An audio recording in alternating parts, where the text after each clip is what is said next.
Don को पकड़ना मुश्किल ही नहीं, नामुमकिन है।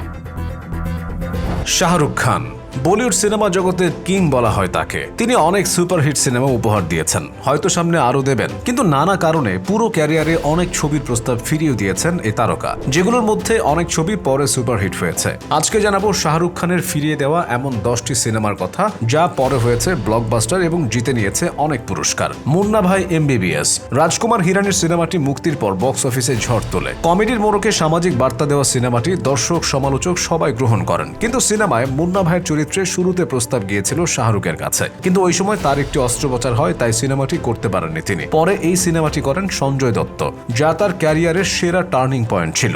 লগান। আশুতোষ গোয়ারিকরের সিনেমাটি অস্কারেও মনোনয়ন পেয়েছিল। আমির খানের চরিত্রে প্রস্তাব পেয়েছিলেন শাহরুখ, কিন্তু শিডিউল জটিলতার কারণে সিনেমাটি করা হয়নি তার। এই সিনেমার জন্য পরিচালকের প্রথম পছন্দের ছিলেন কিং খান। পরে সিনেমাটি করেন মিস্টার পারফেকশনিস্ট।